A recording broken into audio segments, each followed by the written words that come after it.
प्रत्यक्षं ब्रह्मासि त्वमेव प्रत्यक्षं ब्रह्म वदिष्यामि ऋतं वदिष्यामि सत्यं वदिष्यामि तन्नावतु तद्वक्तारमवतु अवतु माम् अवतु वक्तारम् ॐ शान्तिः शान्तिः शान्तिः। ओम हमारे लिए सूर्य देवता कल्याणकारी हो, वरुण कल्याणकारी हो, आर्यमा कल्याणकारी हो, इंद्र और बृहस्पति भी कल्याणकारी हो, विष्णु कल्याणकारी हो, उस ब्रह्म को नमस्कार हो। हे वायु तुम्हारे लिए नमस्कार हो, क्योंकि तुम प्रत्यक्ष ब्रह्म हो। मैं तुम्हें ही प्रत्यक्ष ब्रह्म कहूँगा, सत्य और ऋत के नाम से भी कहूँगा।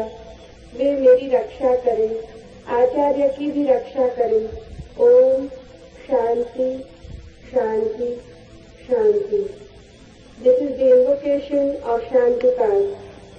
ओम let the sun be beneficent for us, let Varuna be beneficent for us, let Arya be beneficent for us, let Indra and Brahaspati be beneficent for us, let Vishnu be beneficent for us.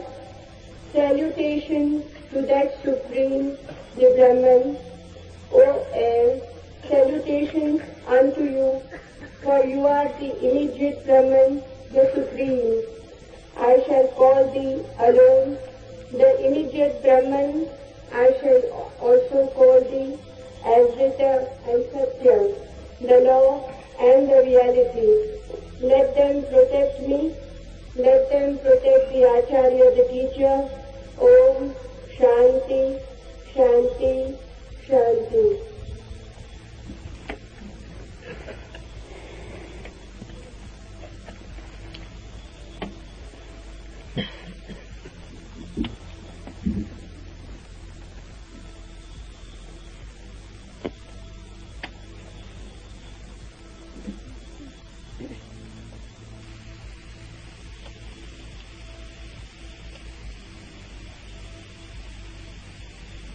मैं वही कहूंगा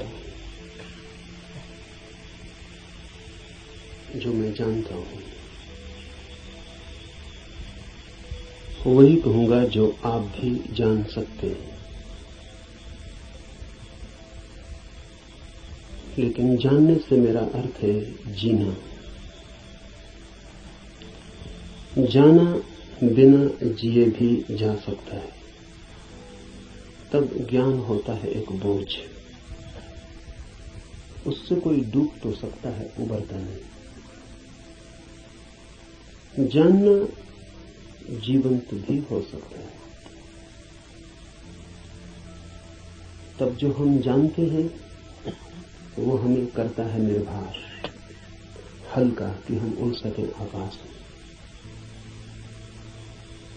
जीवन ही जब जानना बन जाता है तभी पंख लगते हैं, तभी जंजीरें टूटती हैं और तभी द्वार खुलते हैं अनंत के।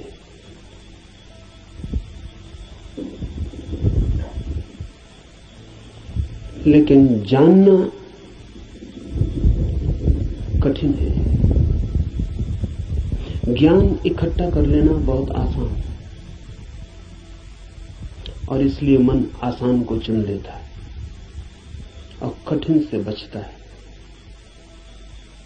लेकिन जो कठिन से बचता है वो धर्म से भी वंचित रह जाएगा। कठिन ही नहीं, जो असंभव से भी बचना चाहता है वो कभी भी धर्म के पास नहीं पहुंच पाएगा। धर्म तो है ही उनके लिए जो असंभव में उतरने की तैयारी रखते हैं। धर्म है जुआरियों के लिए, दुकानदारों के लिए नहीं। धर्म कोई सौदा नहीं है। धर्म कोई समझौता भी नहीं है। धर्म तो है दांव। जुआरी लगाता है धन को दांव पर, धार्मिक लगा देता है स्वयं को। वही परम धन है। और जो अपने को ही दांव पर लगाने को तैयार नहीं, वो जीवन के गुह रहस्यों को कभी भी जान नहीं पाएगा। सस्ते नहीं मिलते हैं वे रहस्य। ज्ञान तो बहुत सस्ता मिल जाता है। ज्ञान तो मिल जाता है किताब में, शास्त्र में, शिक्षा में, शिक्षक के पास। ज्ञान तो मिल जाता है करीब करीब मुफ्त, कुछ चुकाना नहीं पड़ता है। धर्म में तो बहुत कुछ चुकाना पड़ता है। बहुत कुछ कहना ठीक नहीं, सभी कुछ दांव पर लगा दे कोई तो ही उस जीवन के द्वार खुलते हैं। इस जीवन को जो दांव पर लगा दे उसके लिए ही उस जीवन के द्वार खुलते हैं। इस जीवन को दांव पर लगा देना ही उस जीवन के द्वार की कुंजी है। लेकिन ज्ञान बहुत सस्ता है, इसलिए मन सस्ते रास्ते को चुन लेता है, सुगम को। सीख लेते हैं हम बातें, शब्द, सिद्धांत और सोचते हैं जान लिया। अज्ञान बेहतर है ऐसे ज्ञान से। अज्ञानी को कम से कम इतना तो पता है कि मुझे पता नहीं। इतना सत्य तो कम से कम उसके पास है। जिन्हें हम ज्ञानी कहते हैं उनसे ज्यादा असत्य आदमी खोजने मुश्किल। उन्हें यह भी पता नहीं है कि उन्हें पता नहीं। सुना हुआ, याद किया हुआ कंठस्थ हो गया, धोखा देता है। ऐसा लगता है मैंने भी जान लिया। मैं आपसे वही कहूंगा जो मैं जानता हूं, क्योंकि उसके कहने का ही कुछ मूल्य है। क्योंकि जिसे मैं जानता हूं, अगर आप तैयार हो तो उसकी जीवंत चोट आपके हृदय के तारों को भी हिला सकती है। जिसे मैं ही नहीं जानता हूं, जो मेरे कंठ तक ही हो, वो आपके कानों से ज्यादा गहरा नहीं जा सकता। जो मेरे हृदय तक हो, उसकी ही संभावना बनती है। अगर आप साथ दें तो वो आपके हृदय तक जा सकता है। आपके साथ की तो फिर भी जरूरत होगी, क्योंकि आपका हृदय अगर बंद ही हो तो जबरदस्ती उसमें सत्य डाल देने का कोई उपाय नहीं है। और अच्छा ही है कि उपाय नहीं है, क्योंकि सत्य भी अगर जबरदस्ती डाला जाए तो स्वतंत्रता नहीं बनेगा, परतंत्रता बन जाएगा। सभी जबरदस्तियां परतंत्रताएं बन जाती हैं। इसलिए इस जगत में सभी चीजें जबरदस्ती आपको दी जा सकती हैं, सिर्फ सत्य नहीं दिया जा सकता, क्योंकि सत्य कभी भी परतंत्रता नहीं हो सकता। सत्य का स्वभाव स्वतंत्रता है। इसलिए एक चीज भर है इस जगत में जो आपको कोई जबरदस्ती नहीं दे सकता, जो आपके ऊपर थोपी नहीं जा सकती, जो आपको पहनाई नहीं जा सकती, उड़ाई नहीं जा सकती। आपका राजी होना अनिवार्य शर्त है, आपका खुला होना, आपका ग्राहक होना, आपका आमंत्रण, आपका अहोभाव से भरा हुआ हृदय। जैसे पृथ्वी वर्षा के पहले पानी के लिए प्यासी होती और दरारें पड़ जाती हैं, इस आशा में पृथ्वी जगह जगह अपने ओंठ खोल देती है कि वर्षा हो। ऐसा जब आपका हृदय होता है तो सत्य प्रवेश कर रहा है।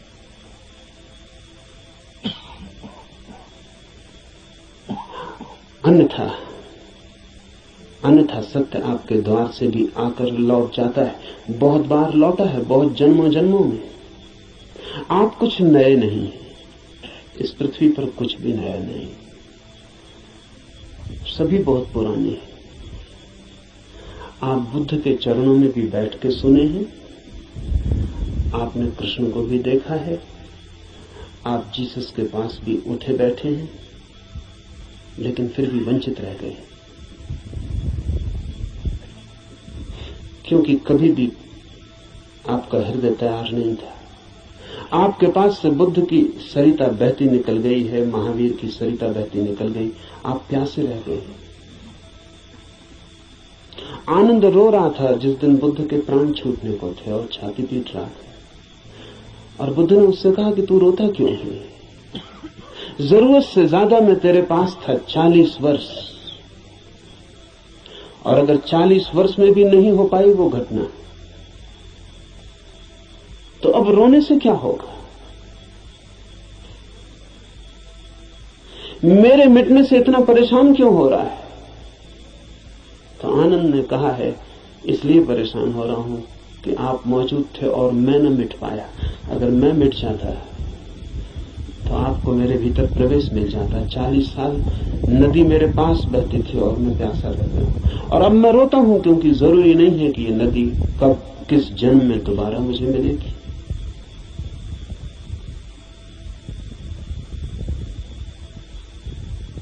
आप कुछ नए नहीं हैं। आपने बुद्धों को दफनाया, महावीरों को दफनाया, जीसस, कृष्ण, क्राइस्ट, सबको आप दफना के जी रहे हैं। उनकी वो हार गए आपसे।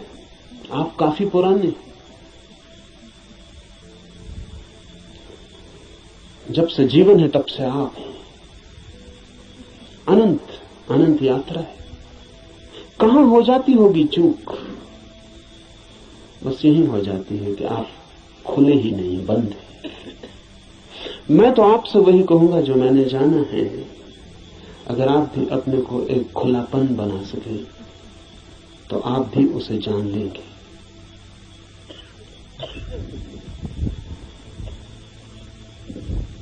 और ऐसा नहीं है कि कोई कठिनाई है बहुत, एक ही कठिनाई है और वो आप हैं। कुछ लोग कुतूहल से चलते हैं, जैसे राह चलते बच्चे पूछ लेते हैं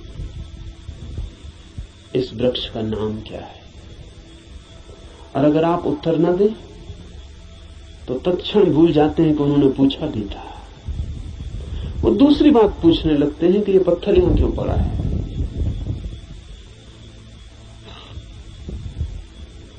पूछने के लिए पूछते हैं, जानने के लिए नहीं पूछते। बिना पूछे नहीं रह सकते हैं, इसलिए पूछते हैं, जानने के लिए नहीं पूछते। जो लोग कुतूहल से जी रहे हैं वो अभी भी बचकाने हैं। अगर आप ऐसे ही पूछ लेते हैं कि ईश्वर क्या है, जैसे कि कोई बच्चा राह चलती दुकान देख के पूछ लेता हो कि ये खिलौना क्या है, तो आप अभी बच्चे हैं। और बच्चा तो माफ किया जा सकता है, आप माफ नहीं किए जा सकते। कुतूहल नहीं चलेगा। धर्म कोई खिलवाड़ नहीं है बच्चों का। और फिर उत्तर भी मिल जाए तो उससे कोई प्रयोजन नहीं है। बच्चे का मजा पूछने में है। उसने पूछा, यही उसका मजा है। आप उत्तर देंगे भी तो उस उत्तर में उसे कोई बहुत रस नहीं है। क्या बात? मनस्विद कहते हैं कि बच्चे नया नया बोलना सीखते हैं तो अपने बोलने का अभ्यास करते हैं पूछ पूछ कर। जैसे बच्चा नया नया चलना सीखता है तो बार बार उठ के चलने की कोशिश करता है, बोलना सीखता है तो बार बार बोलने की कोशिश करता है। इसलिए बच्चे एक ही बात को कई दफा कहते हैं। इसलिए कई दफा कहते हैं क्योंकि उन्हें बोलने का एक नया अनुभव, एक नया आयाम मिला है। उस नए आयाम में वे तैर के अभ्यास कर रहे हैं। इसलिए कुछ भी पूछते हैं, कुछ भी बोलते हैं। अगर आप भी धर्म की दुनिया में कुछ भी पूछ रहे हैं, कुछ भी बोल रहे हैं, कुछ भी सोच रहे हैं और कोई गहरी जिज्ञासा नहीं है, बस कुतूहल है, तो अभी आप और कुछ बुद्धों को दफनाएंगे। अभी और न मालूम कितने बुद्धों को आपके साथ मेहनत करनी पड़ेगी।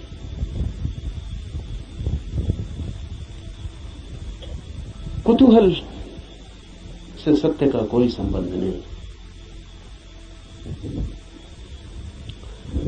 कुछ लोग कुतूहल से थोड़ा आगे बढ़ते हैं और जिज्ञासा करते हैं। जिज्ञासा में थोड़ी ज्यादा गहराई है, लेकिन बस थोड़ी ज्यादा। जिज्ञासा भी बहुत गहरी नहीं, वो भी उथली है, क्योंकि जिज्ञासा है केवल बौद्धिक,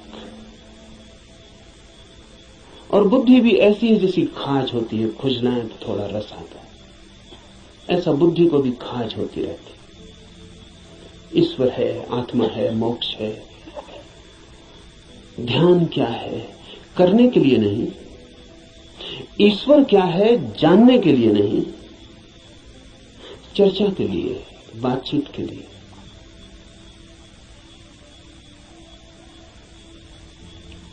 एक बौद्धिक मजा है, एक बौद्धिक व्यायाम है, तो लोग ऊंची बातें करते हैं, लेकिन उन बातों पर कभी भी कोई दांव नहीं लगाते। ईश्वर है या नहीं, इससे कोई प्रयोजन नहीं है, और ईश्वर हो तो, ईश्वर न हो तो वे जैसे हैं वैसे ही बने रहते हैं। ये बड़े मजे की बात है। एक आदमी मानता है कि ईश्वर है और एक आदमी मानता है कि ईश्वर नहीं, और दोनों की जिंदगी बराबर एक सी। कोई गाली दे तो उसे भी क्रोध आता है जो मानता है कि ईश्वर है, और उसे भी क्रोध आता है जो मानता है कि ईश्वर नहीं। बल्कि कई दफे तो ये देखा जाता है कि जो मानता है ईश्वर है उसे ज्यादा क्रोध आता है,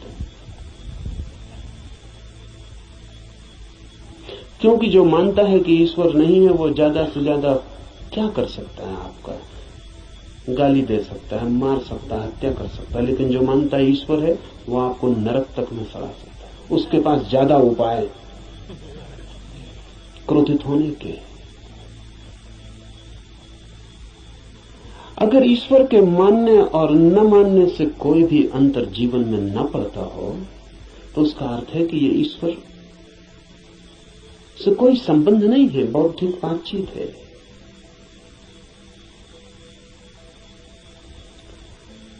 ऐसी जिज्ञासा हो तो आदमी दार्शनिक हो जाता है, चिंतन मनन करने लगता है, शास्त्र अध्ययन करने लगता है, बहुत सिद्धांत इकट्ठे कर लेता है, पक्ष में विपक्ष में सोच लेता है, वाद विवाद करता है, शास्त्रार्थ करता है, लेकिन जीता कभी नहीं।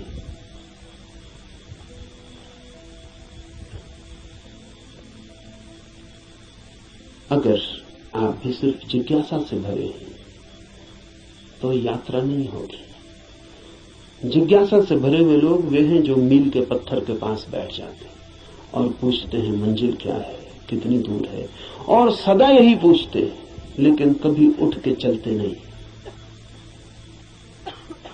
जानते तो आप भी कितना है, क्या कमी है जानने में?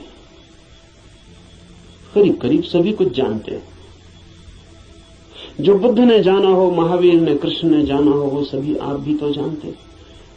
गीता में पढ़ के आपको ऐसा नहीं लगता कि ये बातें तो हमें भी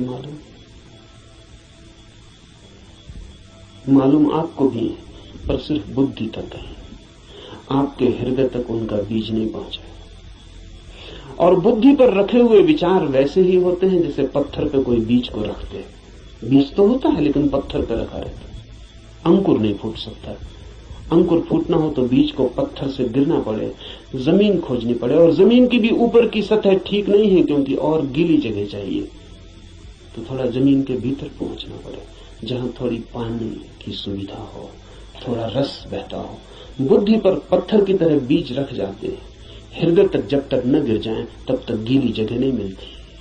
हृदय में थोड़ा रस बहता है, थोड़ा प्रेम, वहां थोड़ा पानी, वहां कोई बीज गिरे तो अंकुरित होता है, नहीं तो कभी अंकुरित नहीं होता। जिज्ञासु व्यक्तियों के पास बहुत कुछ होता है, लेकिन पत्थर पर रखे हुए बीजों की भांति।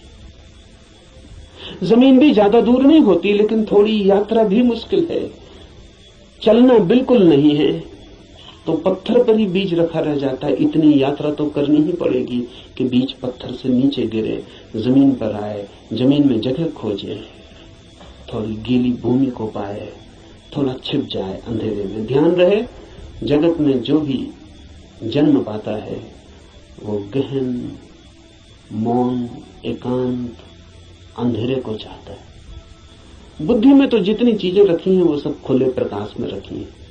वहां अंकुर नहीं होते, हृदय है, आपके भीतर गीली जमीन है छिपी हुई, वहां कुछ पैदा होता है। इसलिए जो सिर्फ जिज्ञासा से जीते हैं वे विद्वान बन जाते हैं, पंडित बन जाते हैं, ज्ञानी बन जाते हैं, लेकिन कुछ अंकुरित नहीं होता उनके भीतर। कोई नया जन्म, कोई नया जीवन, कोई नए फूल, कुछ भी नहीं।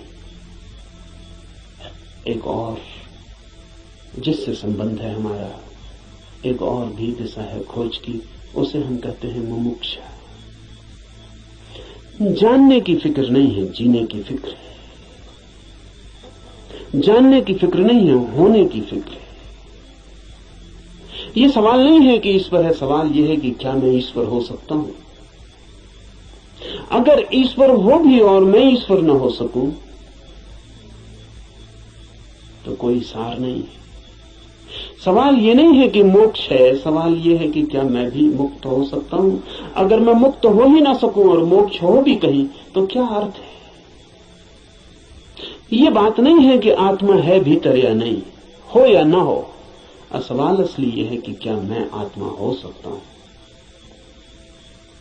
मुमुक्षा है होने की खोज, और जब कोई होना चाहता है तब दांव पर लगना पड़ता है। इसलिए कहता हूं धर्म है जुआरियों का काम। वही कहूंगा जो मैं जानता हूं, जो जिया है। अगर आप तैयार हुए दांव पर लगाने को, तो जो मेरा अनुभव है वो आपका अनुभव भी बन सकता है। अनुभव किसी के नहीं होते, जो भी लेने को तैयार हो उसी के हो जाते हैं। सत्य पर किसी का कोई अधिकार नहीं, जो भी मिटने को राजी है वही उसका मालिक हो जाता है। सत्य तो उसका है जो भी उसे मांगने की तैयारी दिखलाता है, जो भी अपने हृदय के द्वार खोलता है और उसे पुकारता है।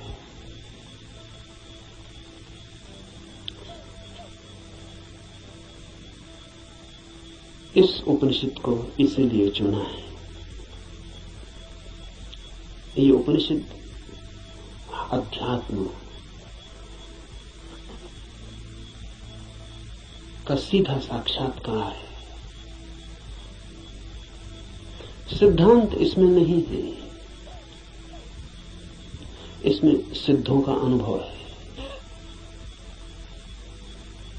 इसमें उस सब की कोई बातचीत नहीं है जो कुतूहल से पैदा होती है, जिज्ञासा से पैदा होती है।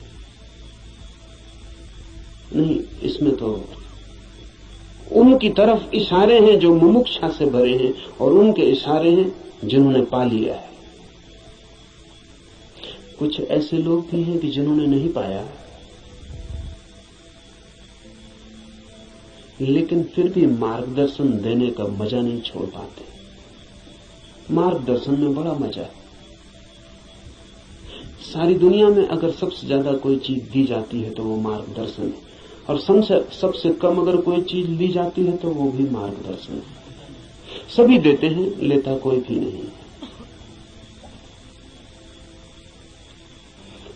जब भी आपको मौका मिल जाए किसी को सलाह देने का तो आप चूकते नहीं। जरूरी नहीं है कि आप सलाह देने योग्य हो, जरूरी नहीं कि आपको कुछ भी पता हो जो आप कह रहे हैं, लेकिन जब कोई दूसरे को सलाह देनी हो तो शिक्षक होने का मजा छोड़ना बहुत मुश्किल हो जाता है। शिक्षक होने में मजा क्या है? आप तत्काल ऊपर हो जाते हैं मुफ्त में और दूसरा नीचे हो जाता है। अगर कोई आपसे दान मांगने आए तो 2 पैसे देने में कितना कष्ट होता है, क्योंकि कुछ देना पड़ता है जो आपके पास है। लेकिन सलाह देने में जरा भी कष्ट नहीं होता, क्योंकि जो आपके पास है ही नहीं उसको देने में कष्ट क्या है। आपका कुछ खो ही नहीं रहा है, बल्कि आपको कुछ मिल रहा है, मजा मिल रहा है, अहंकार मिल रहा है। आप भी सलाह देने की हालत में हैं आज, और दूसरा लेने की हालत में। आप ऊपर हैं, दूसरा नीचे है।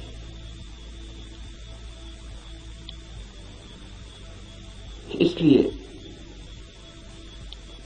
कहता हूं कि इस उपनिषद में कोई सलाह, कोई मार्गदर्शन देने का मजा नहीं है, बड़ी पीड़ा है।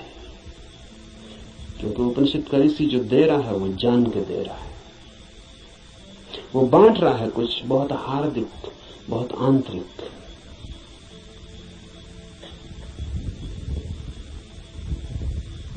संक्षिप्त इशारे हैं लेकिन गहरे हैं, बहुत थोड़ी सी चोटें हैं लेकिन प्राणघातक है। और अगर राजी हो तो तीर सीधा हृदय में चुभ जाएगा और जान लिए बिना न रहेगा, जान ही ले लेगा। इसलिए थोड़ा सावधान, थोड़ा सचेत, क्योंकि ये सौदा ही खतरनाक है। इसमें पागल हुए बिना कोई मार्ग ही नहीं है, इसमें अपने को मिटाए बिना पाने का कोई उपाय ही नहीं। यहां तो खोने वाले ही बस पाने वाले बनते, और इसीलिए इस उपनिषद को भी चुन लिया है। ऐसे तो सीधा ही आपसे कह सकता हूं, कोई कारण इस उपनिषद को चुनने का नहीं है, बहाना, आड़। क्योंकि तीर सीधा मारो आदमी बच सकता है, उपनिषद की आड़ से थोड़ी सुविधा रहेगी, इसलिए चुन लिया है कि आपको ऐसा भी पता नहीं लगेगा कि मैं कोई सीधे ही आपको तीर मार रहा हूं। तो बचने का जरा उपाय कम हो जाता है। सभी शिकारी जानते हैं कि थोड़ी आड़ से शिकार ठीक होती है। ये उपनिषद सिर्फ आड़ है और इससे कुछ लेना देना ज्यादा नहीं। जो मैंने जाना है वही कहूंगा, लेकिन उसमें और उपनिषद में कोई अंतर नहीं है, क्योंकि इस उपनिषद के ऋषि ने जो कहा है वो जानकर ही कहा है।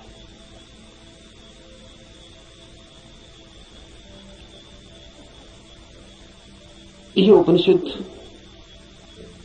अध्यात्म की सूक्ष्मतम रहस्यों का उद्घाटन है। लेकिन अगर मैं उपनिषद पर ही बात करता रहूं तो डर है कि बात ही रह जाए। इसलिए चर्चा तो पृष्ठभूमि होगी। इस चर्चा के साथ साथ प्रयोग, जो कहा है, जो इस ऋषि ने देखा है, या जो मैं कहता हूं मैंने देखा है, उस तरफ आपके चेहरे को मोड़ने की कोशिश, उस तरफ आपकी भी आंखें उठाने, उस तरफ आपकी भी आंखें उठाने का प्रयास, वही मुख्य होगा। उपनिषद की बात तो सिर्फ हवा पैदा करने के लिए होगी कि आपके चारों तरफ वे तरंगें पैदा हो जाएं, कि आप भूल जाएं 20वीं सदी को, पहुंच जाएं उस लोक में जहां ये ऋषि रहा होगा। मिट जाए ये जगत जो चारों तरफ बहुत बेरौनक और बहुत कुरूप हो गया है, और याद आ जाए उन दिनों की जब ये ऋषि जिंदा रहा होगा। एक हवा, एक वातावरण, बस उसके लिए उपनिषद। पर उतना काफी नहीं है, जरूरी है, काफी नहीं है। तो जो मैं कहता हूं, अगर आप उसको सुन के ही रुक जाते हैं तो मैं मानूंगा आपने सुना भी नहीं, क्योंकि सुन के जो चलता नहीं है, मैं नहीं मान सकता कि उसने सुना है। अगर आप सोचते हैं कि सुन के आपकी समझ में आ गया, इतनी जल्दी मत करना। सुन के समझ में आता होता तो हम कभी के समझ गए होते।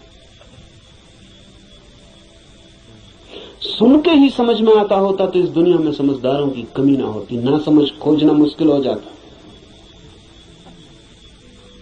मगर ना समझ ही ना समझ। सुन के कुछ भी समझ में नहीं आता, सुन के सिर्फ शब्दों पे मुट्ठियां बन जाती। सुन के नहीं, करके ही समझ में आता है। इसलिए सुनना करने के लिए, समझने के लिए नहीं। सुनना करने के लिए, करना समझने के लिए। सुन के ही सीधा मत सोच लेना कि समझ गए। वो बीच की कड़ी के बिना कोई भी उपाय नहीं है, कोई भी रास्ता नहीं। लेकिन मन कहता है कि समझ गए, अब करने की क्या जरूरत है। मंजिलें चल के पहुंची जाती हैं। सब भी समझ लिया हो, यात्रा पथ पूरा स्मृति में आ गया हो, पूरा नक्शा जेब में हो, फिर भी बिना चले कोई मंजिल तक कभी पहुंचता नहीं। लेकिन सपना देखा जा सकता है। कोई आदमी यहीं सो जाए और सपना देख सकता है कहीं भी पहुंचने का। मन सपना देखने में बड़ा कुशल है। और ऐसा मत सोचना कि आप ही ऐसे सपने देखते हैं। जिनको आप बहुत बुद्धिमान कहते हैं, वे भी इसी तरह के सपने देखते रहते हैं। साधु हैं, सन्यासी हैं, महात्मा हैं, वर्षों से खोज में लगे हैं, लेकिन कहीं इंच भर नहीं पहुंचते, यात्रा ही नहीं करते। वो जो वर्षों से खोज में लगे हैं, वो सारी की सारी खोज वर्तुलाकार है। बुद्धि में ही वर्तुल बन जाता है, भंवर बन जाता है। उसी भंवर में घूमते रहते हैं।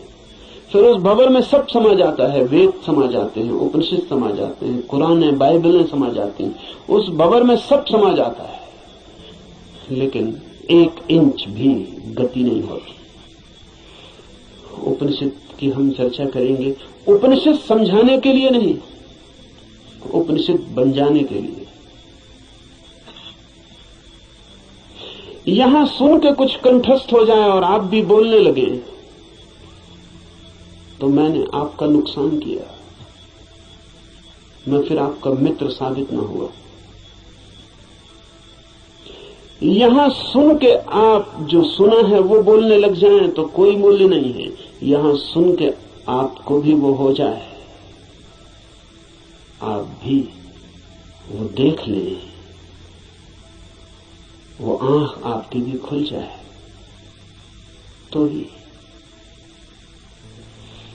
ऐसा समझें, एक कवि गीत गाता है किसी फूल के संबंध में। गीत में बड़ा माधुर्य हो सकता है, छंद हो सकता है, लय हो सकती है, संगीत हो सकता है। गीत की अपनी खूबी है, लेकिन गीत कितना ही गाए उस फूल को और कितना ही गुनगुनाए तो भी गीत गीत है, फूल नहीं। और लाखों गति और लाखों छंद तो भी गीत गीत है, फूल की सुगंध नहीं।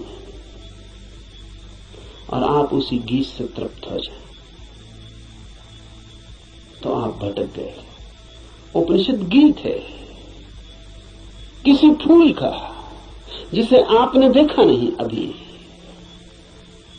गीत गजब का है, गाने वाले ने देखा है, पर गीत से तृप्त मत हो जाना। गीत फूल नहीं है।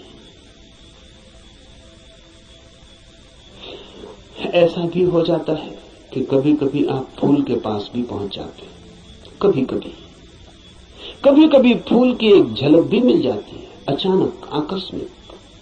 क्योंकि फूल कोई विजाती ही नहीं है, आपका स्वभाव है, आपके बिल्कुल निकट है, किनारे किनारे है। कभी कभी छू जाता है बिना आपके, बावजूद आपके।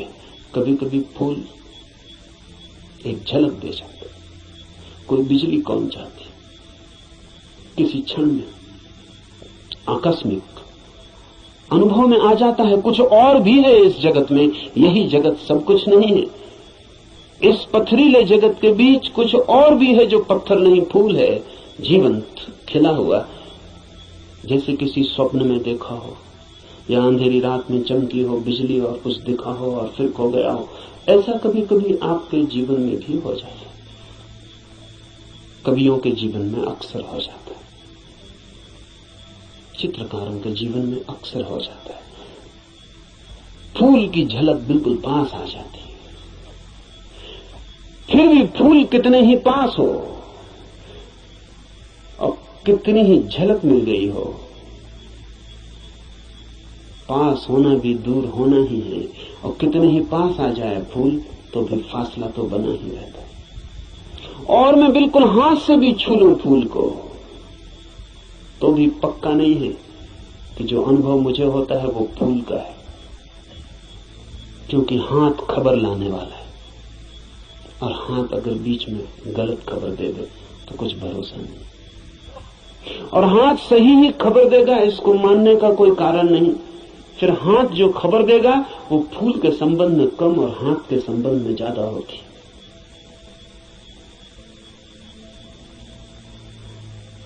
फूल ठंडा मालूम पड़ता है, जरूरी नहीं कि फूल ठंडा हो सकता है हाथ गर्म हो, इसलिए फूल ठंडा मालूम पड़ता है। खबर हाथ के संबंध में, क्योंकि खबर जब भी किसी माध्यम से आती तो सापेक्ष होती है, पक्का नहीं हुआ जा सकता। पोपोफ का मैं एक संस्मरण पढ़ रहा था। पोपोफ एक साधिका थी और गहरी साधिका थी, और पियोत्र दिमित्रोविच ऑस्पेंस्की के पास साधना करता था। एक दिन बैठी थी पास, एक सज्जन ने आके ऑस्पेंस्की से पूछा कि ईश्वर है या नहीं। तो ऑस्पेंस्की ने कहा कि ईश्वर नहीं है। फिर ऑस्पेंस्की थोड़ी देर रुका और उसने कहा कि लेकिन मैं कोई गारंटी भी नहीं कर सकता,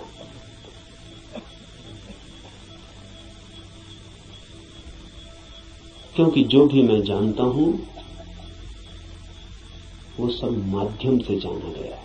कभी आंख से देखा है लेकिन आंख का भरोसा क्या, कभी कान से सुना है लेकिन कान गलत सुन सकता है, कभी हाथ से छुआ है लेकिन हाथ का क्या कहना। अभी तक सीधा नहीं देखा है, अभी तक आमने सामने नहीं हुआ हूं, इसलिए कोई गारंटी भी नहीं। अभी तक जो भी जाना है उसमें मुझे ईश्वर का कोई अनुभव नहीं हुआ, लेकिन जरूरी नहीं कि ईश्वर ना हो। इससे सिर्फ मेरी खबर मिलती है कि मेरे अनुभव क्या है, इसलिए मैं कोई गारंटी नहीं कर सकता कि नहीं ही है। इसलिए मुझ पर भरोसा करके मत रुक जाए, खोजना।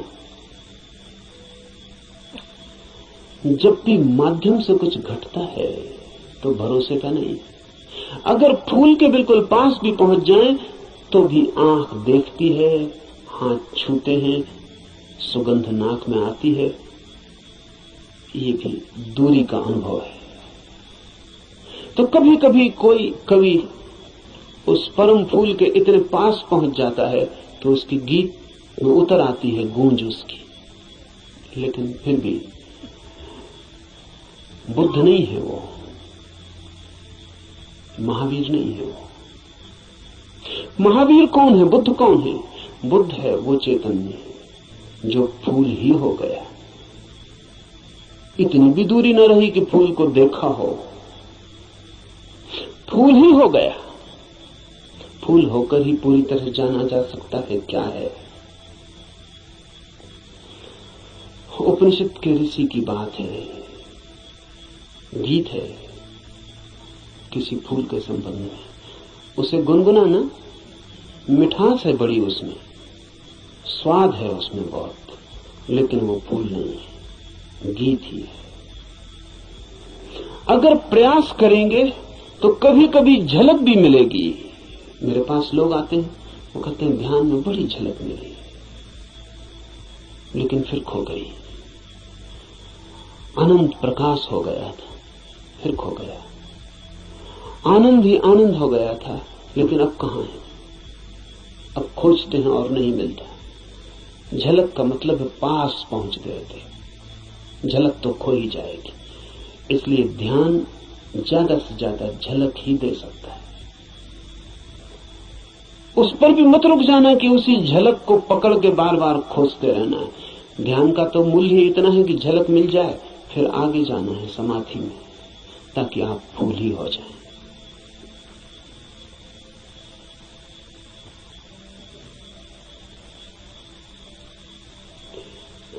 ध्यान में है झलक, समाधि में है हो जाना। झलकों पे मत रुकना। झलकें बड़ी प्रीति कर,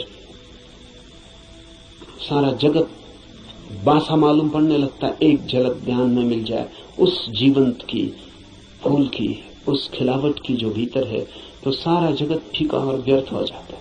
लेकिन फिर कुछ लोग झलकों को पकड़ लेते हैं और उन्हीं को दोहराने लगते हैं और सोचते हैं सब हो गया। नहीं, जब तक आप ही ना हो जाएं, ईश्वर ही जब तक आप ना हो जाएं, तब तक भरोसा मत करना कि ईश्वर है। हो सकते हैं, क्योंकि है ही। खोलना है जरा, उघाड़ना है जरा। छिपे हैं, मौजूद हैं अभी और यहीं। थोड़े से वस्त्र हैं और बड़े झीने वस्त्र हैं कि चाहें तो अभी उतार कर फेंक दें और नग्न हो जाएं और ईश्वर हो जाएं। लेकिन बड़ी पकड़ है। झीने तो हैं लेकिन पकड़ गहरी। क्यों है ये पकड़ इतनी? ये पकड़ है क्योंकि हम सोचते हैं ये वस्त्र ही हमारा होना है, यही हम है। इसके अलावा हमें कुछ और किसी अस्तित्व का पता नहीं। इस उपनिषद में इशारे होंगे उस अस्तित्व के जो वस्त्रों के पार है। और इस उपनिषद के साथ साथ हम करेंगे ध्यान ताकि मिले झलक, और आशा बांधेंगे समाधि की ताकि हम भी हो जाएं वही जिसे हुए बिना न कोई संतोष है, न कोई शांति है, न कोई सत्य है। उपनिषद शुरू होता है प्रार्थना से। प्रार्थना है समस्त जगत से। सूर्य कल्याणकारी हो, वरुण, अर्यमा, इंद्र और बृहस्पति, विष्णु कल्याणकारी हो, उस ब्रह्म को नमस्कार हो। हे वायु, तुम्हारे लिए नमस्कार, क्योंकि तुम प्रत्यक्ष ब्रह्म हो। मैं तुम्हें ही प्रत्यक्ष ब्रह्म कहूंगा। सत्य और ऋत वे सब मेरी रक्षा करें, आचार्य की भी। इस प्रार्थना से शुरू होता है। धर्म की यात्रा प्रार्थना से शुरू होगी ही। प्रार्थना का अर्थ है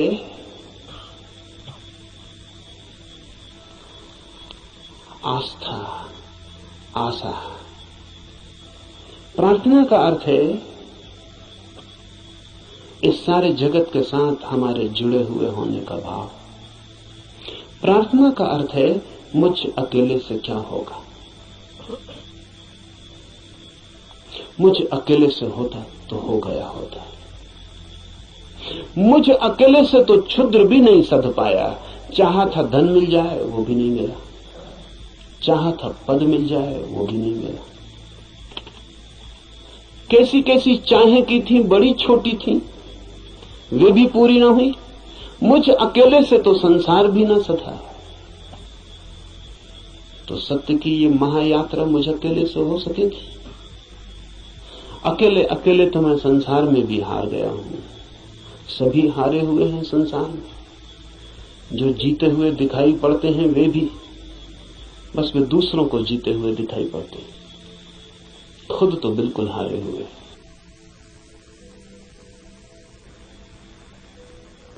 आप भी अपने को हारे हुए दिखाई पड़ते होंगे, औरों को तो आप भी जीते हुए दिखाई पड़ते हैं। आपसे भी पीछे लोग हैं जो आपको समझते हैं पा लिया आपने, जीत गए संसार में।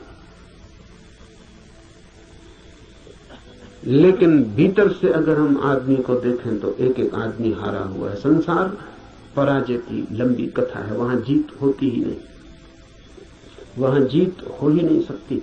वो संसार का स्वभाव नहीं। वहां हार ही नियति है, किसी की नहीं, किसी व्यक्ति की नहीं। संसार में होने की नियति ही हार है।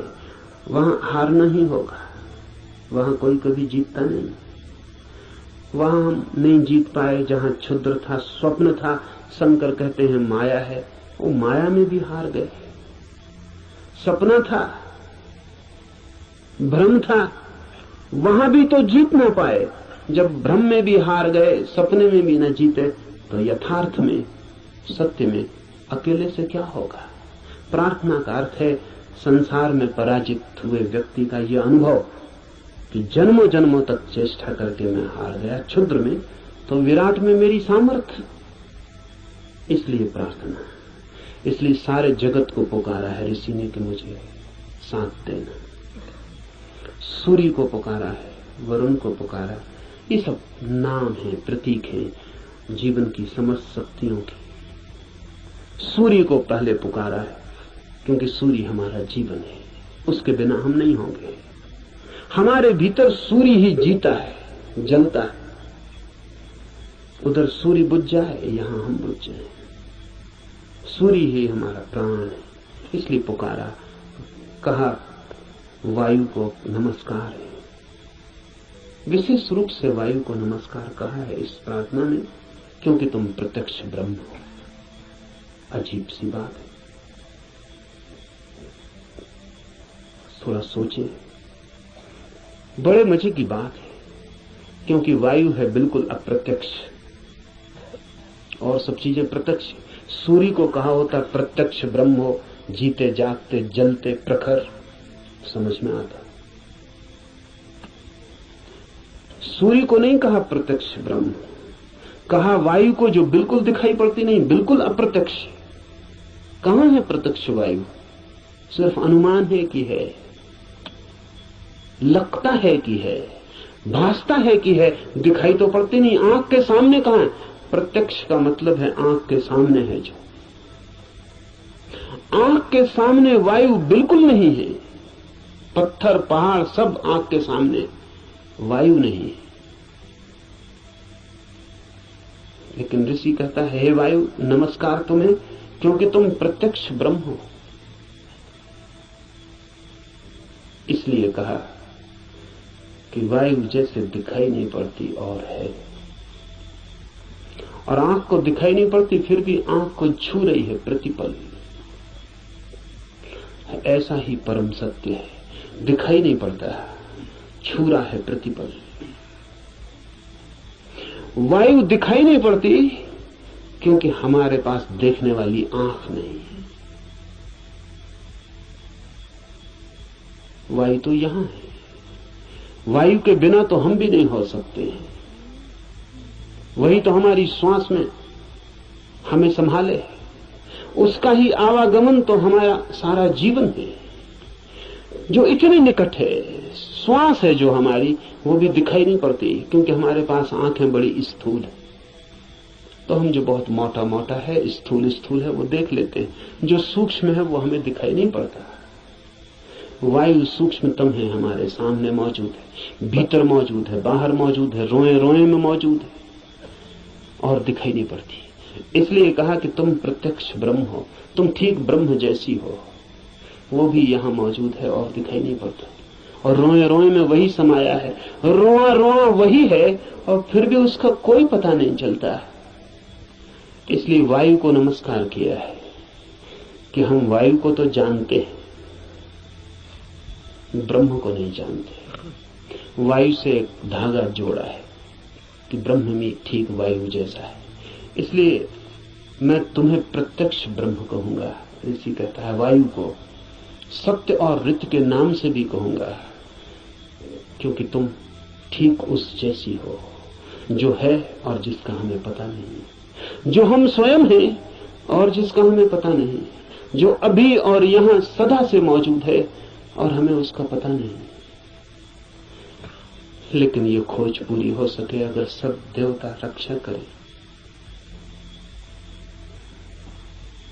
देवता से अर्थ है सदा से जीवन की अनंत अनंत शक्तियां, और जीवन है एक विराट जाल अनंत शक्तियों का। आपका होना भी एक विराट जाल है अनंत शक्तियों का। मिलता है आप में सूर्य, मिलता है वरुण, मिलता है इंद्र, मिलती है वायु, मिलती है अग्नि, मिलती है पृथ्वी, सब कुछ मिलता है आकाश, सब आप में मिलते हैं। अगर एक व्यक्ति को हम पूरा का पूरा जान ले तो हमने बीज रूप में समस्त अस्तित्व को जान लिया। सब कुछ उसमें है, सबका दान उसमें है, सब मिलकर ही उसका अस्तित्व है। इन सबकी सहायता की प्रार्थना है, लेकिन क्या सूर्य सहायता करेगा?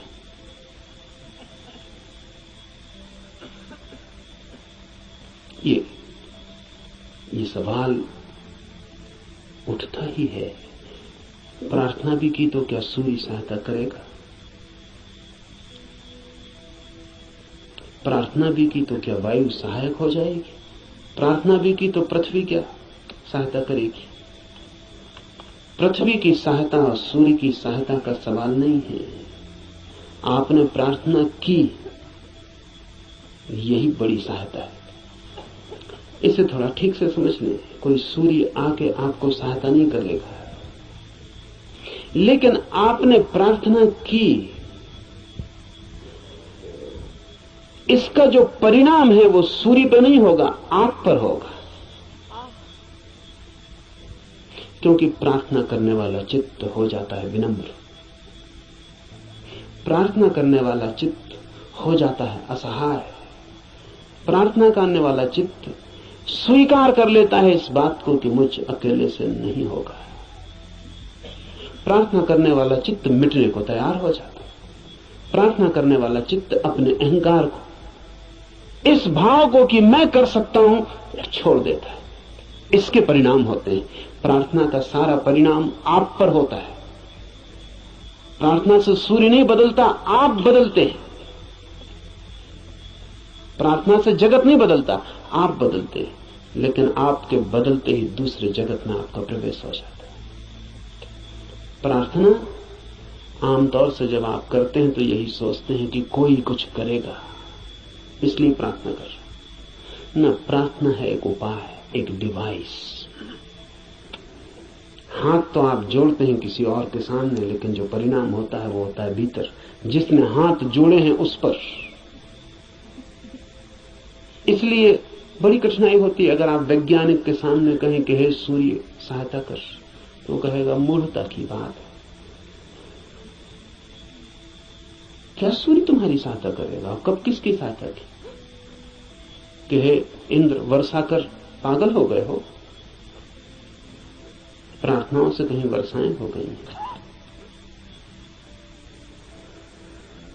वैज्ञानिक ठीक कहता है, न तो सूर्य आपकी सुनेगा, न बादल आपकी सुनेंगे, न हवा आपकी सुनेगी, कोई आपकी नहीं सुनेगा। लेकिन आपने पुकारा, ये आपको बदल जाएगा। आपने कितने जोर से पुकारा, उतनी गहरी हूक आपके भीतर प्रवेश हो जाएगी। अगर आपके पूरे प्राण पुकार उठे तो आप दूसरे ही आदमी हो जाएंगे। इसलिए है प्रार्थना।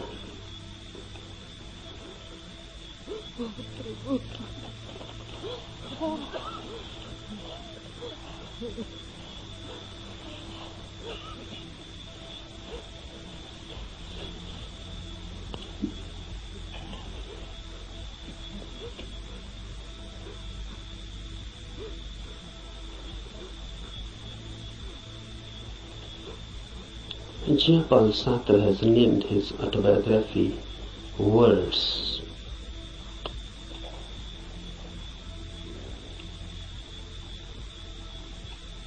This christening of his autobiography as Words is significant, deeply significant. Really, everybody's biography is just words and nothing else. Because what is your mind? Words and words and words. If you analyze the mind, then what you are? Just words. A long sequence, a long procession of words.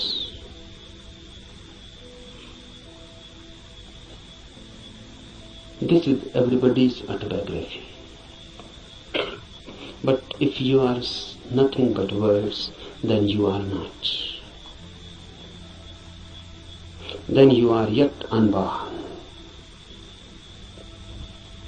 Then you are yet to exist authentically. Because words are just words, sounds.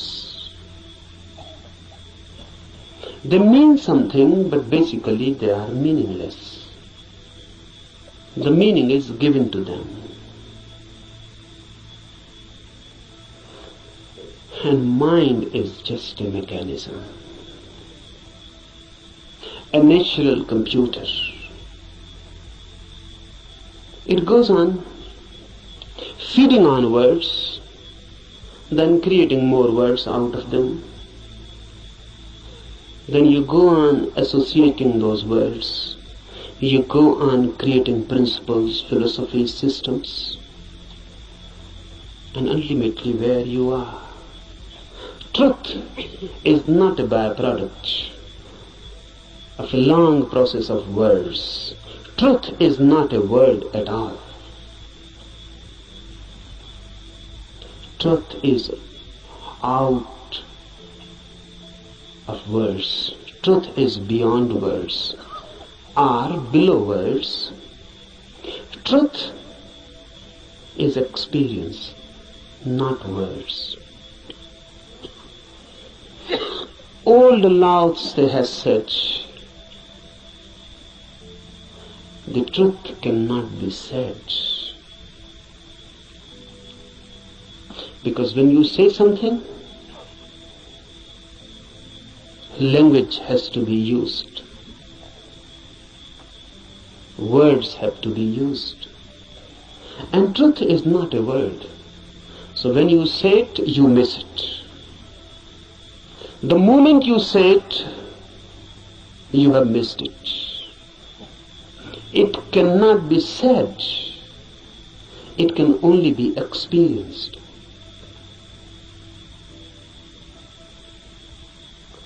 It can only be lived.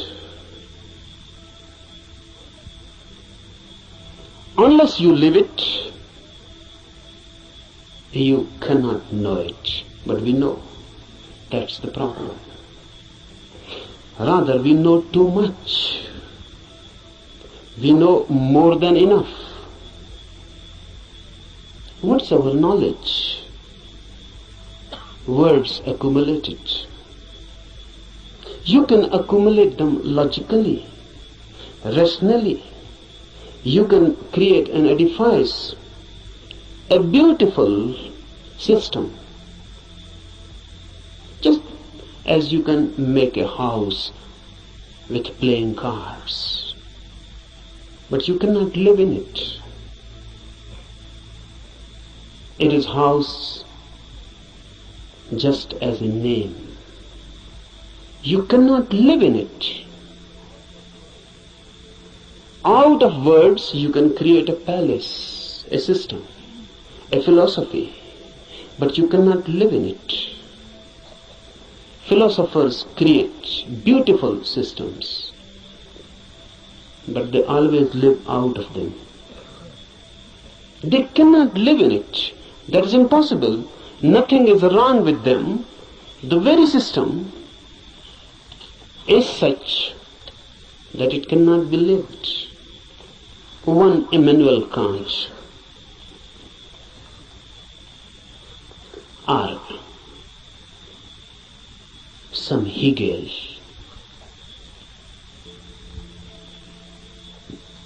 they create out of words principles, hypotheses. They go on explaining the whole universe, but they themselves remain unexplained. They can explain the whole cosmos. They can say how the world was created. They can say what is the destiny. And look in them, dig deep, and you find a very miserable man, just as unhappy as anyone, as in hell as anyone.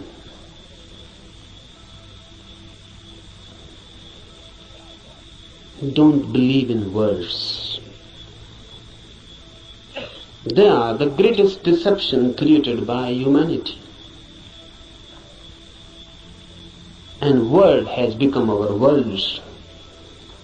We live in it, we eat it, we ride on it, The word beats in our hearts and the word circulates in our blood. We are just a collection, a big collection of words. Mind is very miser about words. It goes on accumulating.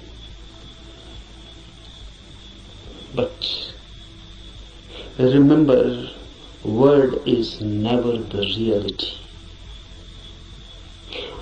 I can use the word love. But love, the word, is not love, the experience. I can go on repeating love, love, love, and I can create a sort of auto-hypnosis, and I can believe that I know love because I know the word. To know the word is easy. To know love is difficult. Not only difficult, but impossible. Impossible not because the experience is impossible. Impossible because you are incurable. Because love can come only to you when you are not. And that is the path of everything that is great, deep. Love, truth, God. They come only when you are not. Your non-being becomes the passage. Someone was asking Mozart. Mozart was one of the greatest musicians of the world. Rare, unique. Someone asked him, which music you like most? And Mozart is reported to have replied, no music, sir. No music I like most.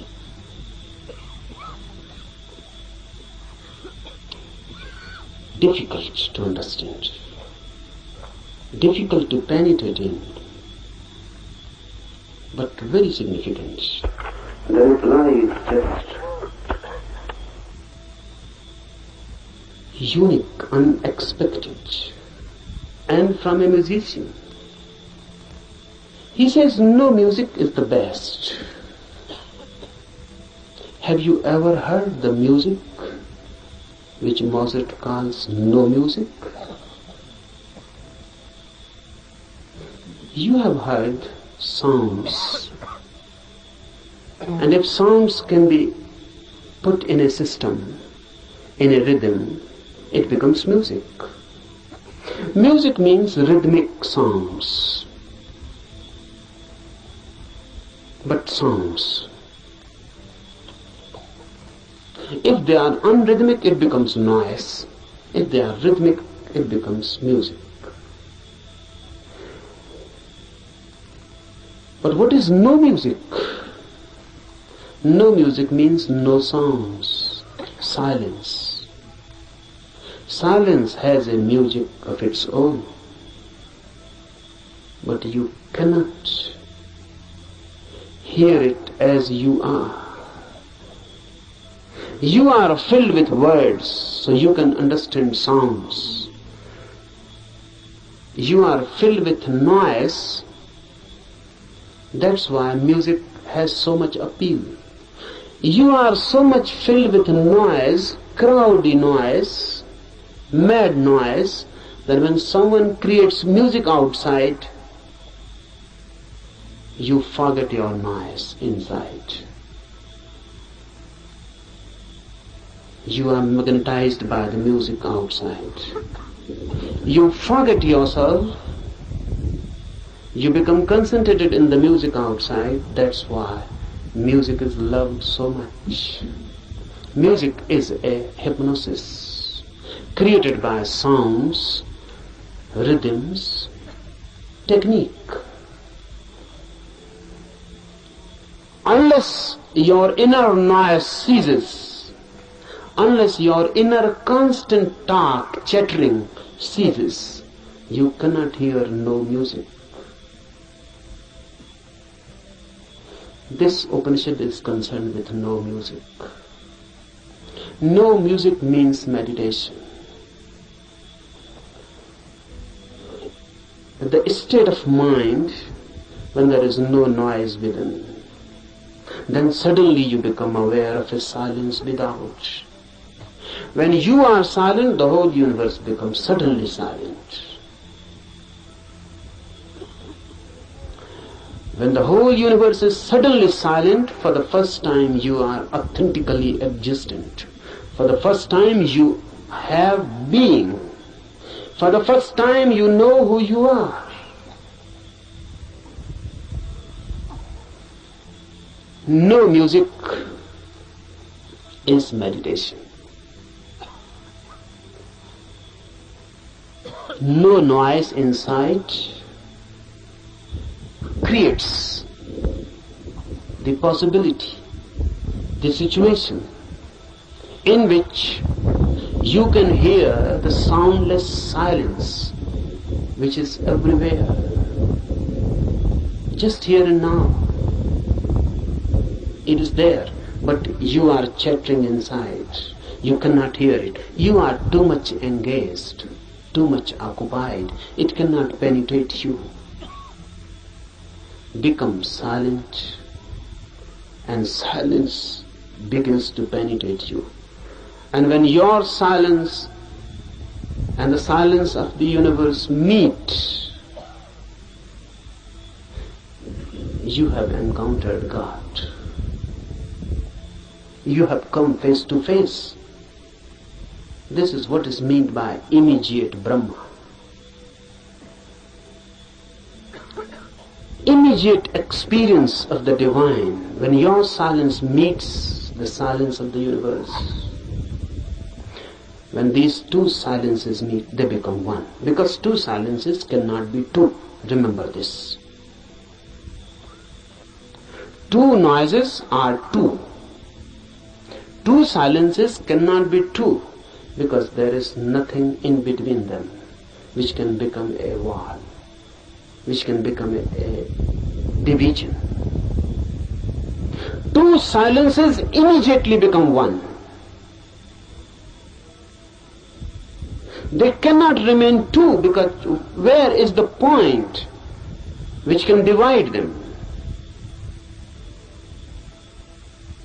So when your inner silence meets the silence of the universe,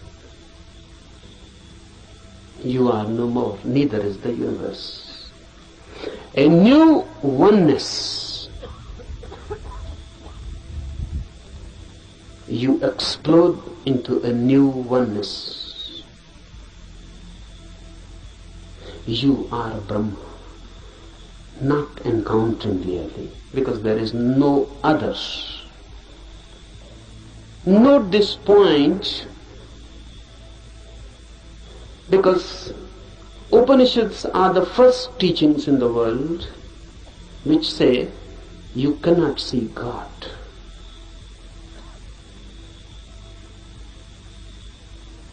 All the religions go on talking about seeing God. Upanishads are the first teachings, the oldest, which say you cannot see God, because in seeing two are needed, you and the God. God cannot be made an object of knowledge. God is your subjectivity. So you cannot put God before you. There is no way of meeting God. You can only dissolve in Him, or He can dissolve in you. Oneness is God. When two silences meet, oneness is created. Two silences meeting transform everything. In this camp, we will try to create a silence within you. We are not to do anything for the silence of the universe. It is always here and there. It is always the case. Only you are missing your silence. Once you can gain your silence, suddenly you are transformed into a different world, in a different being. You are no more the same. The old man is dead and a new is born. Creating of this inner silence is all that is meant by meditation.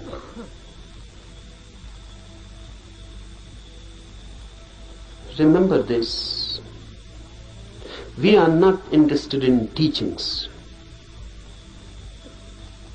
Teachings are of no use in themselves unless they are practiced. We are interested in this Upanishad only as a practical device. The Upanishad is not for me some doctrine to be believed, or some system to be believed, or some philosophy to be believed.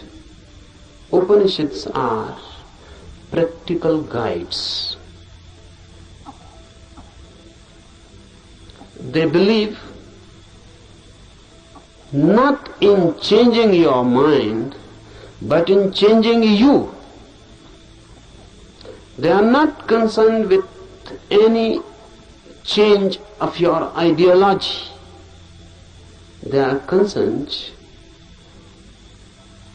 with you directly, with your being. Remember this, knowing is your periphery and being is your center. Knowledge is added to you, being can never be added. Being is that which you are already. Knowledge is that which goes on being added to you. And it happens, unfortunately, it happens for many, that their being becomes just more and more burdened with their knowledge. Knowledge is going to be piled up on you by the society, by culture, by everything. Knowledge is utilitarian. It is needed. So everyone goes on accumulating knowledge. Knowledge is power. It gives you energy, particularly to move in the world, to act in the world. It helps. It is instrumental. But if you become too much identified with this knowledge, you forget that you are more than what you know. Then you forget that you are pillar to your knowledge. Then you forget that your foundational being is not your knowing. What you know is just your memory. How to penetrate this knowing and to reach the innermost center which you are. Silence, no music, non-chattering, no inner talk. But how to do it? It is difficult. It is difficult because you can start a new talk inside. How to stop it? How to meditate? You can start a new talk. That will not do. The way to do is to throw this inner nonsense out completely. To go through a catharsis. Whatsoever goes on in, make it out, throw it, express it. If you can throw all your mind out, you create a space within. In that space, silence happens. So, we are not going here to sit silently with closed eyes and making an effort to stop the inner talk, the inner noise. You cannot do that way. You can only add something more to it. Your efforts for stopping anything inside will create more noise. So here we will be concerned with the technique of expression, not suppression. We will be throwing the mind out. Throw it out completely. Throw it out so much that inside no mind happens. Even for a single moment you can find inside there is no mind, no talk, no words. You have tasted something of the beyond. Immediately, you are in tune with the infinite. This we are going to do. This is not a camp for teaching anything. I am not going to teach you something. I am going to help you to grow into something, to be something different. Cooperate with me, because unless you cooperate, nothing can be done. This cooperation is not only needed from you, you must ask, you must request, you must invite and pray, so that all the forces of the world, all the forces of the universe cooperate with you. That's why this Upanishad, Adhyatma Upanishad, starts with a prayer. This prayer is beautiful. Om, let the sun be beneficent for us, and Varun, and Aryama, and Indra, Brihaspati, and all be beneficent for us. Let Vishnu be beneficent for us. Salutations to that Supreme, O air, salutations unto you, for you are immediate Brahma, the Absolute, the Supreme. I shall call thee alone the immediate Brahma. I shall also call thee Ritha and Satya, the law and the reality. Let them protect me. Let them protect the Acharya, the teacher. Om Shanti, Shanti, Shanti. With prayer we start. Why? Because man alone is helpless. Man alone cannot do anything. Because man alone is nothing. Man is just a meeting point of million and million forces. In you, every universal force is crossing. You are just a crossroad. The sun, the air, the earth, the fire, the ether, everything is passing through you. You are just a crossroads. Remember this, because then you become part of this cosmos. And this is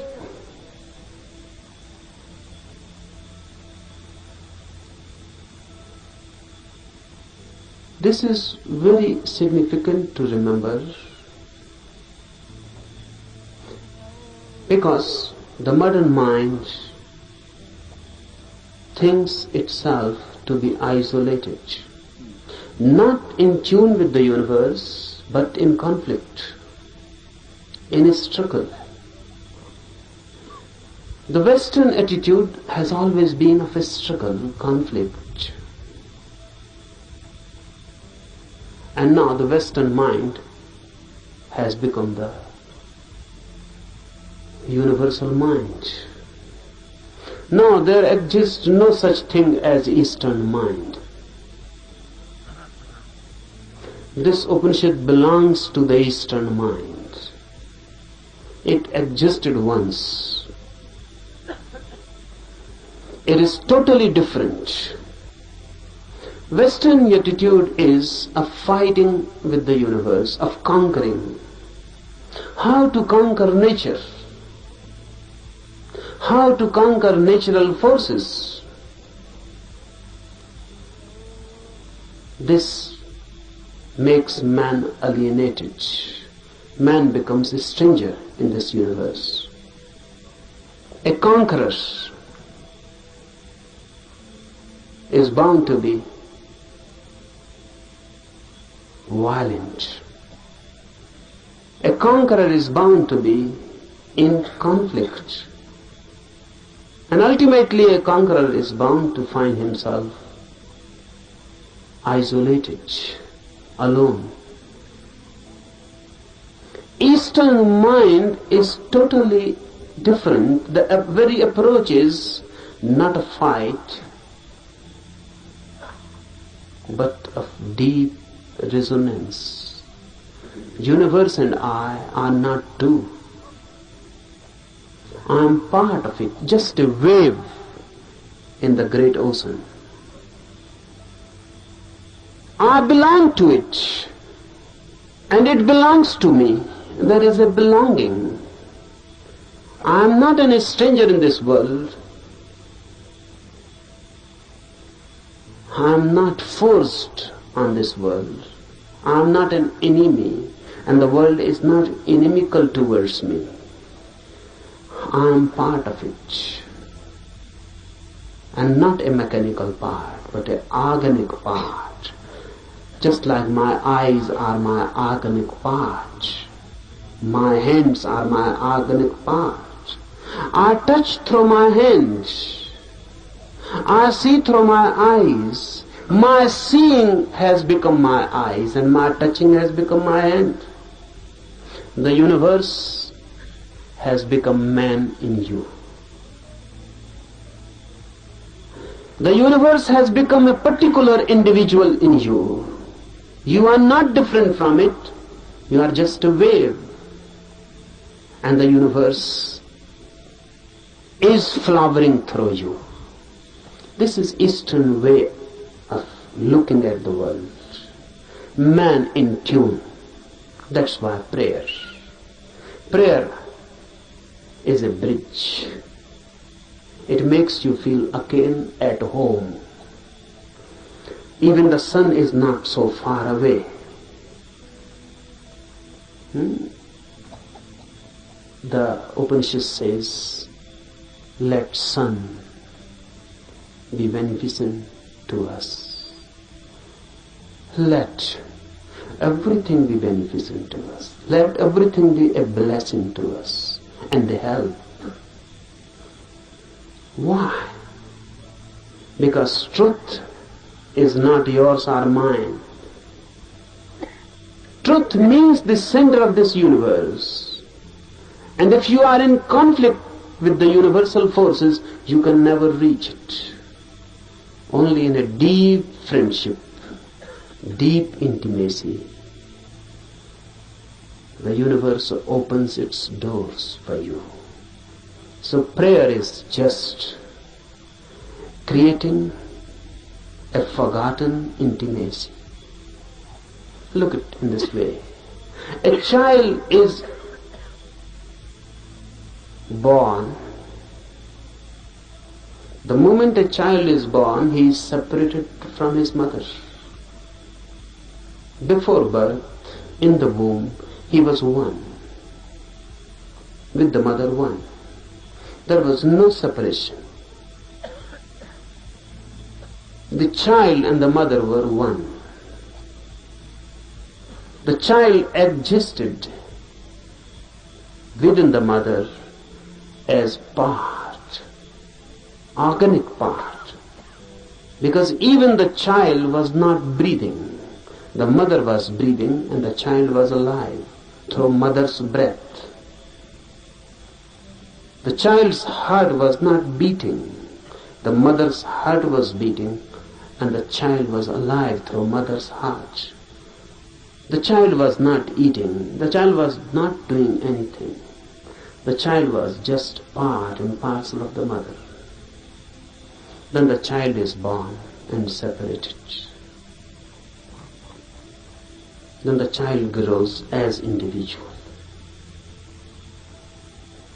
Away and away the child goes from the mother.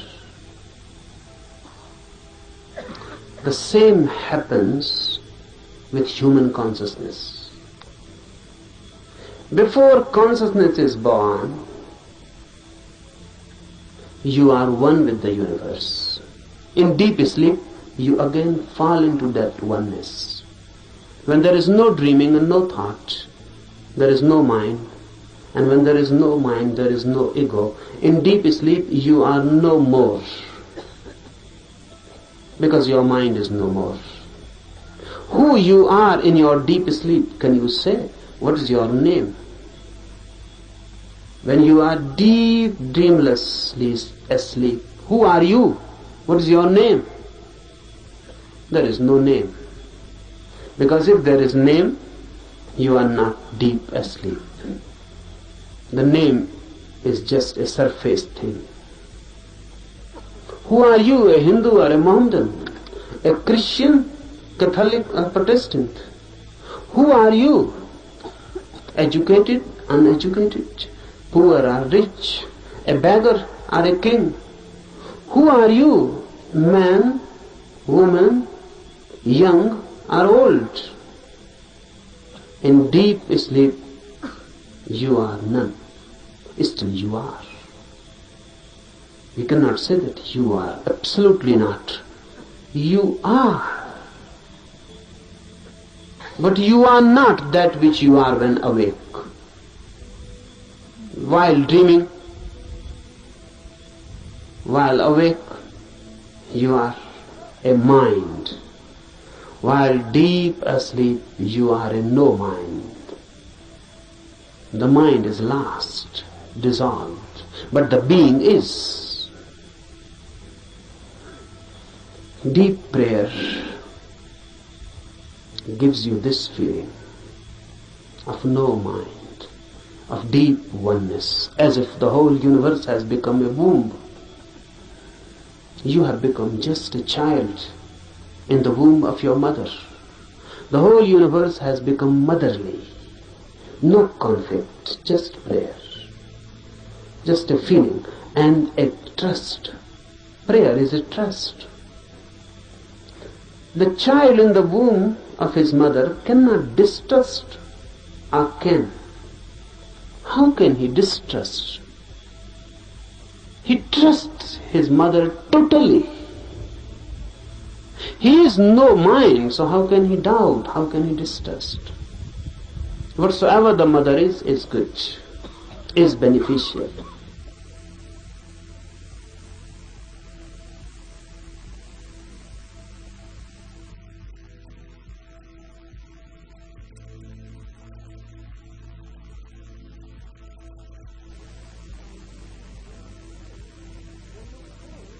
When you pray, you are throwing yourself back into a motherly universe. You are back into the womb of the world, of existence itself. And you trust.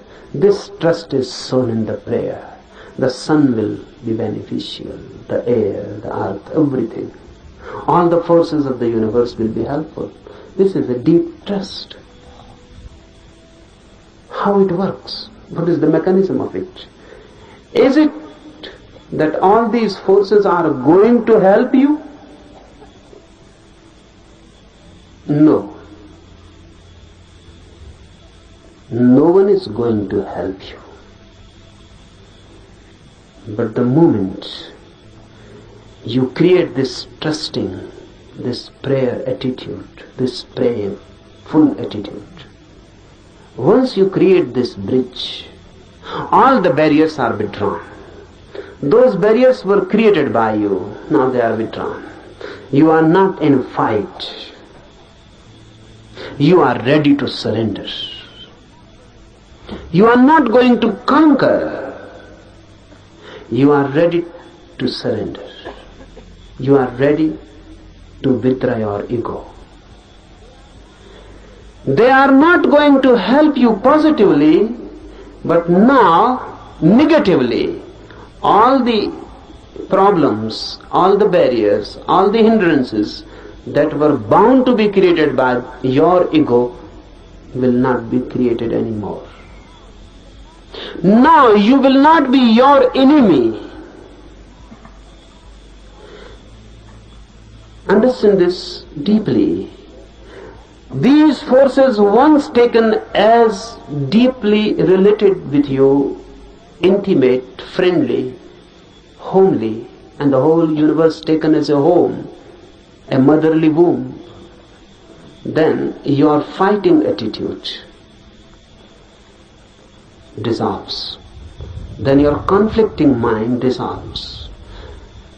Then your violence, then your ego, the effort to be constantly this or that, the very beginning dissolves.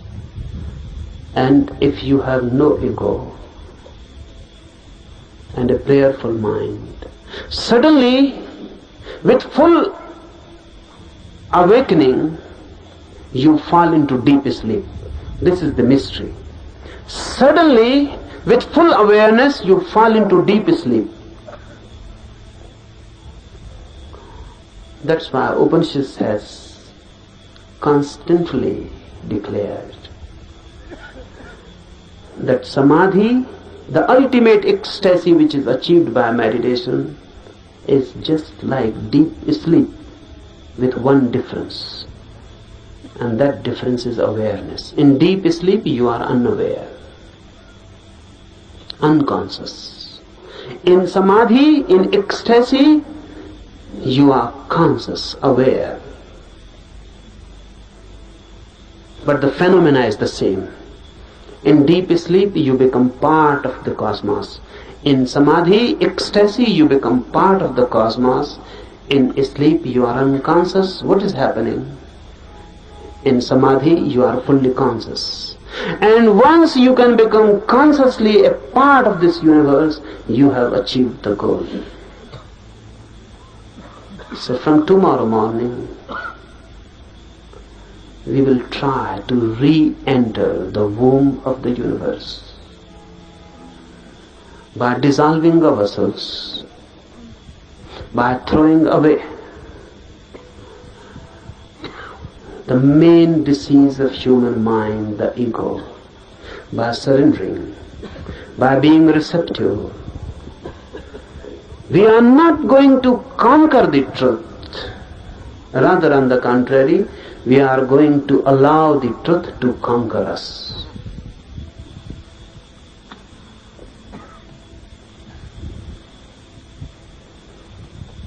Now, some instructions for the morning meditation.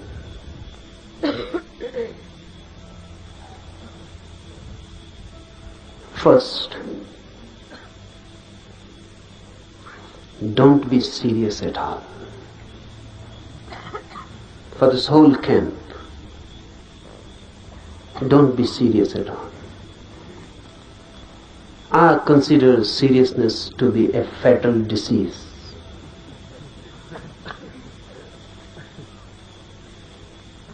So please don't try to be long faces. Why I particularly say this? Because religious people are usually trying to be that. Don't be serious. Be more and more laughing, enjoying like small children. Because before the divine force, we are small children. So don't be serious.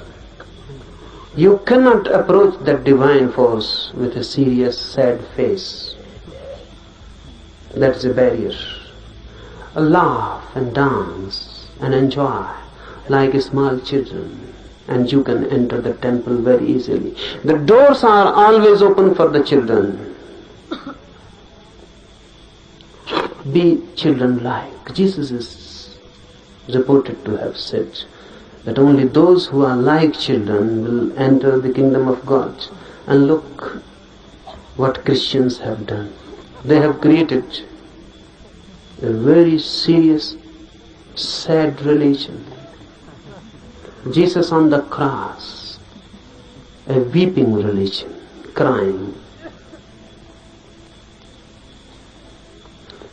Christians say Jesus never laughed. This is unbelievable. Because the man who said only those who are like children will enter the kingdom of God cannot be believed that he never laughed.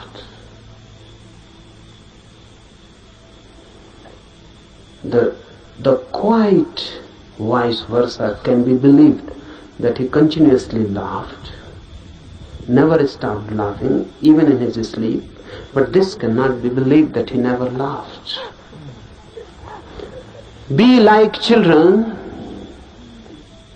forget your ages, your experience, your knowledge, throw them all, wholesale. Don't try by and by. Throw them, because unnecessary time is wasted. Just throw them, forget them. You may be someone, everyone is someone. If not in others' eyes, in his eyes, everyone is someone. You must be someone. Here be nobody. Forget. Leave outside the campus ground your identities. You may be a doctor, you may be a professor. Leave all these diseases outside. You may be a rich man, you may be a politician.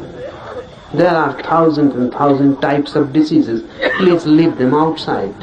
Here come like small children. Then something is possible. Otherwise, nothing. So first thing, be completely non-serious. Second thing, for all these 8 days, laugh as much as you can. Why? Because you don't know the mechanism of the mind. Suppressed energies can be thrown out in many ways. Laughter is the easiest. Any energy, try it. Someone has abused you, you feel anger coming in, immediately laugh. And the same energy which was going to be anger will become laughter. You are sad, something has happened. The moment you remember you are sad, immediately laugh. Don't wait someone to help you. Laugh. And suddenly you will feel the change. The same energy which was going to take a shape, sad shape, is transformed into laughter. It has been released. So laughter I give you as a technique of release. And don't try to be miser about it. And don't try to find out any reasons for it. No reasons are needed.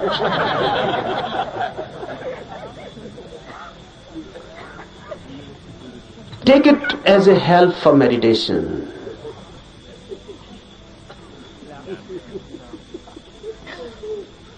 The whole thing takes a different dimension. Thirdly, for all these days to come, remember one thing constantly, that you are to create a situation in you in which the divine can be invited. So don't do anything. Don't behave in such a way that the situation is disturbed. What do I mean? Be more graceful. Be more loving. Be more compassionate. So that you can create a situation in which the divine can become a guest, be a host. Just think of it. The divine coming to you as a guest. What you will do? How you will behave? How you will clean your house? How you will celebrate? How you will create a space in your house? Constantly for all these 8 days, remember this, that you are going to be a host to the divine. So behave. Always thinking of that. Remember, your laughter can become many things. It can be violent. It can be angry. It can be insulting to someone. Then you are not behaving like a host. Your laughter must become a grace. It must not be insulting to anybody. It must not be insulting, disturbing. It must not create something which can become a barrier. So do whatsoever you like, but constantly remember that in these 8 days, any moment the divine can enter in you.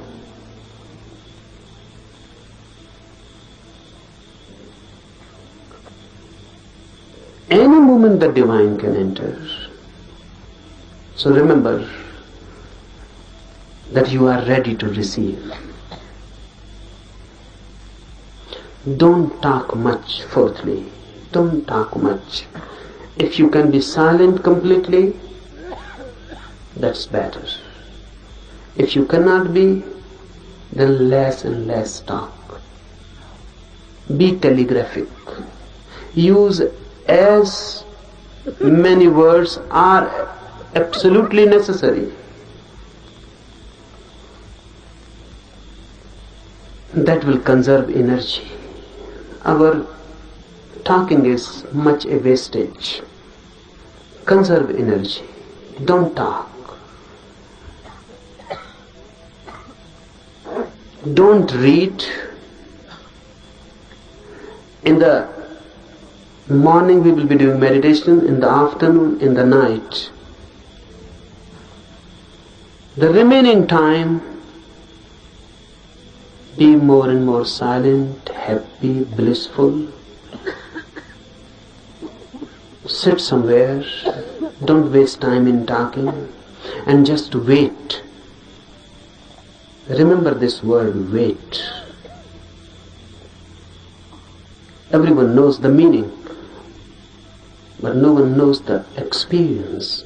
Sometimes when you really wait, you are waiting for your beloved or your lover to come.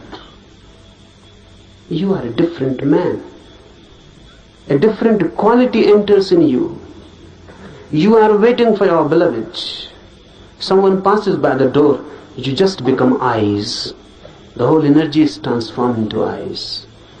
Someone knocks on the door, you become attentive, the beloved may have come.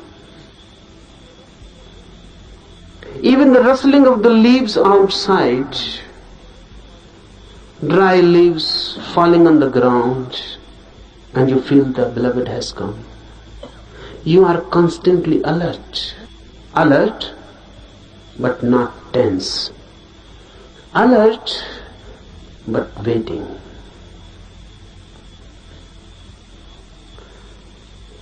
For all these 8 days, wait. Do meditations, be happy, and wait. Don't be impatient. That's what I mean. Be alert and not tense. Don't be impatient. You cannot force the guest to come. You can only invite and wait.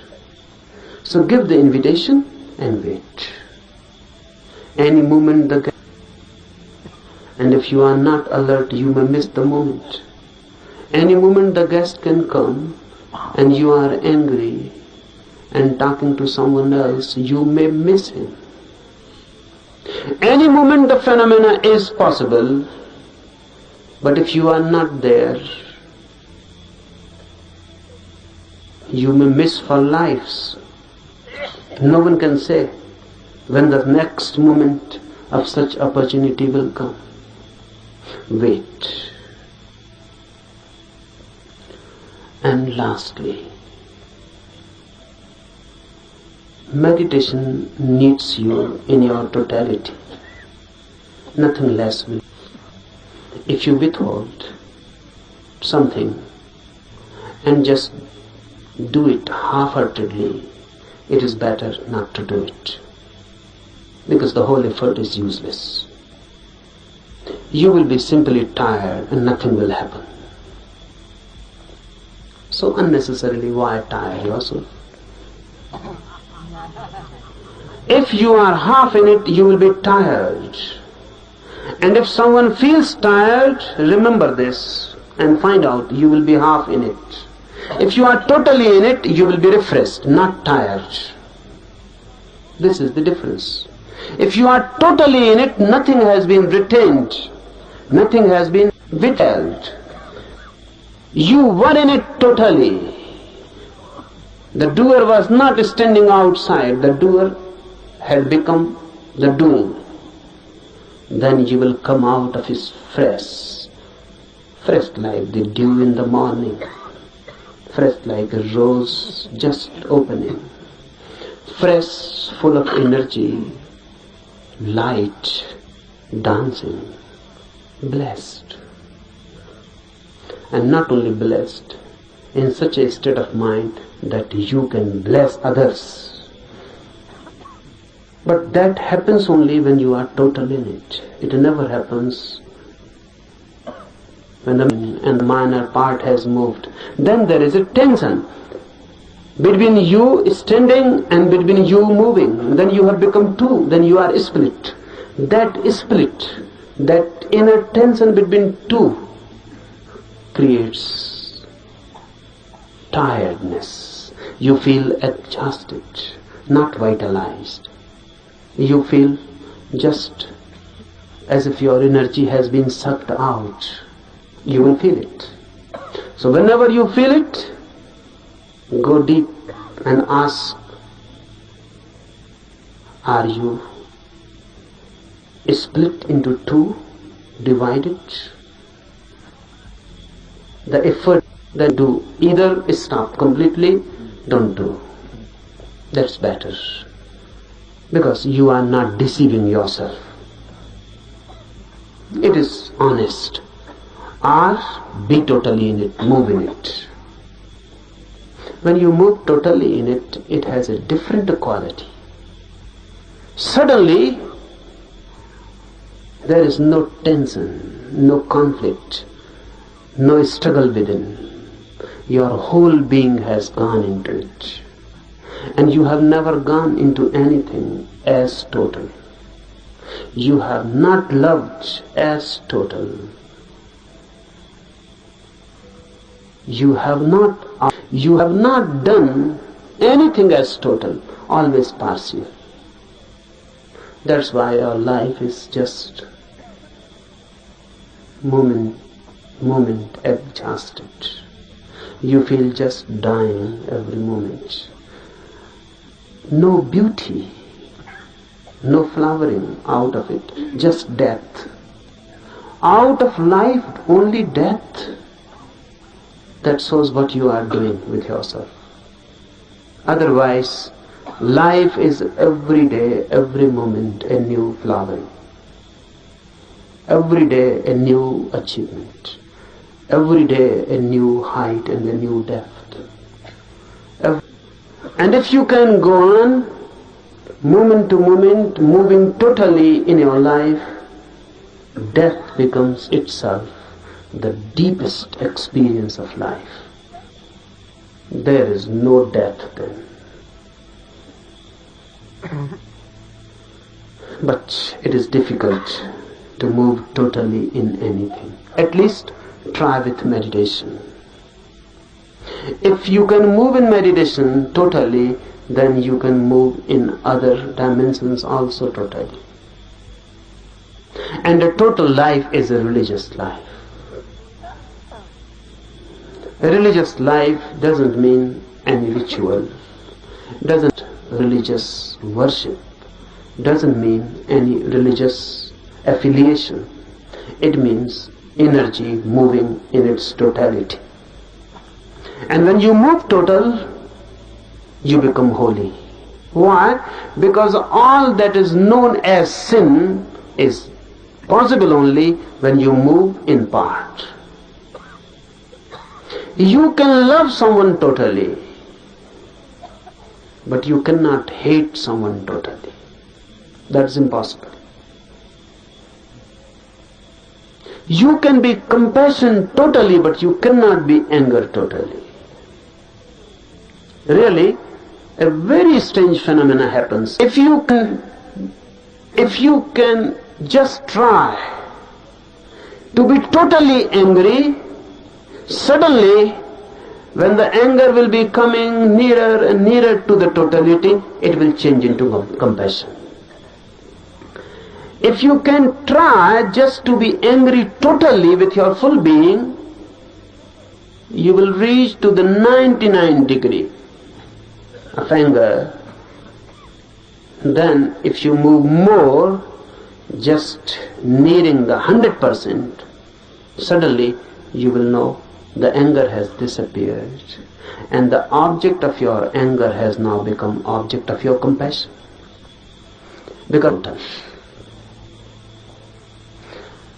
I define sin as that which can be done only partially, with your own one part.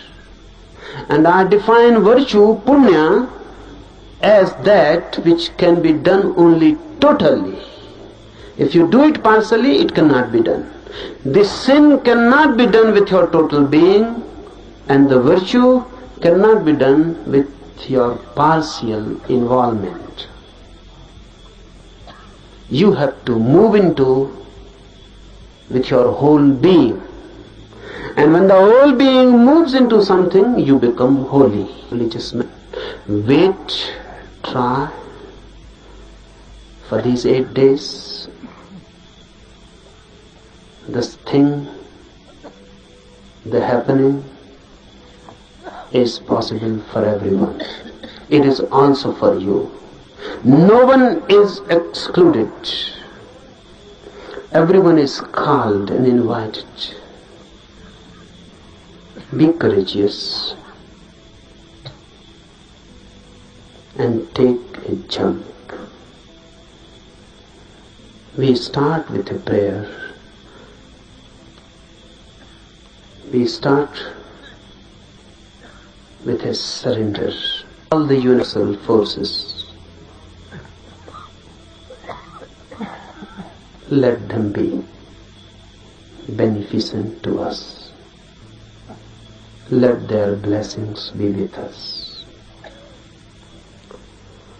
आज के लिए इतना ही. Enough for today.